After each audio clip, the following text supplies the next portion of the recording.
द्वारका में एक दिन बड़ा ही अद्भुत दृश्य था। महल के बाहर भक्तों की लंबी पंक्ति लगी थी। सबके हाथ में एक एक छोटी गोपियां बनी मिट्टी की मूर्तियां थीं, जिन्हें वे कृष्ण को अर्पित कर रहे थे। परंतु जब भगवान कृष्ण बाहर आए, तो उनकी मुस्कान कुछ अलग ही थी, जैसे उन्हें किसी आने वाले मजे का संकेत मिला हो। उसी समय अचानक आसमान में एक अलौकिक प्रकाश फैला। सबकी आंखें झपक गईं। अगला ही क्षण धरती पर पैर रखते हुए प्रकट हुए स्वयं महादेव, जटाएं लहराती हुईं, गले में नाग, भस्म से लिपटी देह और त्रिशूल की चमक। भक्तों में हलचल मच गई। महादेव ने मुस्कुराते हुए कृष्ण की ओर देखा। कृष्ण, सुना है आजकल तुम बच्चों को मिट्टी की गोपियां बनाना सिखा रहे हो, जरा मुझे भी सिखाओ ना।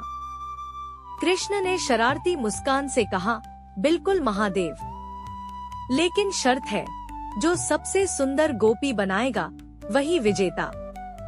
महादेव हंस पड़े। अच्छा, तो आज त्रिपुरारी भी गोपी बनाएंगे। यह सुनकर भक्त आपस में फुसफुसाने लगे। भोलेनाथ गोपी बनाएंगे, अब मजा आएगा। कृष्ण ने मिट्टी की एक थाली महादेव के सामने रखी। महादेव ने हाथ बढ़ाया, पर उनके हाथ की शक्ति ऐसी कि थोड़ी सी दबाव से ही पूरी मिट्टी चटाक से चिपक गई और अजीब सी आकार बन गया। कृष्ण छिपकर हंसे। भोलेनाथ, जरा नरमी से, यह कोई राक्षस तो नहीं जिसे आप दम घोंट कर पकड़ रहे हो। भोलेनाथ बोले, अरे, आदत ही ऐसी है। त्रिपुरासुरवध में हाथ कुछ ज्यादा ही मजबूत हो गए हैं। भीड़ हंस पड़ी। दूसरी ओर कृष्ण ने बड़ी नफासत से अपनी गोपी बनानी शुरू की। सुंदर चेहरा, बड़ी आंखें और बांसुरी थामे हुए भाव। पूरा दृश्य ऐसा था जैसे कलात्मकता भी उन पर मंत्र मुग्ध हो गई हो। महादेव ने फिर कोशिश की। इस बार उन्होंने बहुत धीरे से मिट्टी को आकार दिया, मगर उनके गले का नाग, जो हमेशा भोलेनाथ के साथ रहता था, जिज्ञासा से मूर्ति को देखने आगे झुक गया और फुस करते हुए उस पर लिपट गया। मिट्टी की गोपी घिर पड़ी। कृष्ण जोर से हंसे। भोलेनाथ, लगता है वासुकी भी इस प्रतियोगिता में भाग लेना चाहता है। महादेव ने नाग को डांटा, अरे, यह प्रतियोगिता हमारे बीच है, तू क्यों बीच में आ रहा है? नाग तुरंत पीछे हट गया, पर भक्तों की हंसी अब और तेज हो गई। अब सबको लग रहा था कि कृष्ण ही जीतेंगे, पर कृष्ण कहाँ इतनी आसानी से महादेव को हराने वाले थे।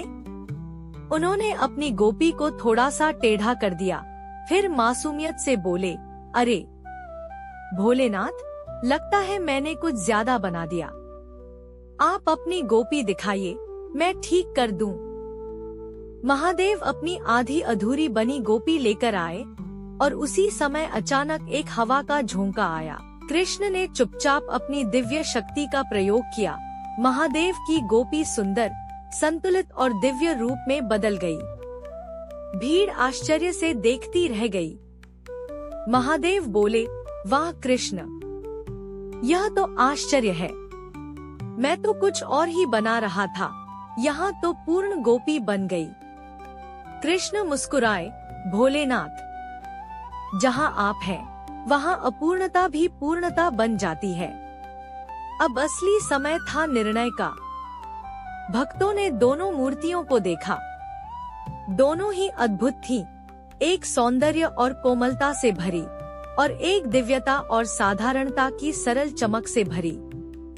एक वृद्ध भक्त बोला, कृष्ण, आप बताइए कौन जीता? कृष्ण बोले, जीत महादेव की है। महादेव आश्चर्य से बोले, मेरी? पर मेरी गोपी तो तुम्हारी दिव्य शक्ति से बनी है। कृष्ण बोले, हाँ भोलेनाथ, पर इस ब्रह्मांड में जो भी आपकी शरण में आता है, उसकी अपूर्णता को आप पूर्ण बना देते हैं। तो आज भी वही हुआ। आपकी नियत, आपकी सादगी, यही आपकी जीत है। महादेव मुस्कुराए। कृष्ण, तुम तो हमेशा लीला करते रहते हो, आज मुझे फिर याद दिला दिया कि सच्ची शक्ति सरलता में है। कृष्ण बोले, और सच्ची सरलता आप है महादेव। दोनों हंस पड़े। आसमान में देवताओं ने पुष्पवर्षा की। भक्तों के हृदय में आनंद की लहर उठी। उस दिन से द्वारका में एक कथा प्रचलित हो गई। जब महादेव और कृष्ण ने मिलकर गोपी बनाई, तो दुनिया ने जाना कि दिव्यता और सरलता का संगम ही सबसे सुंदर सृजन है।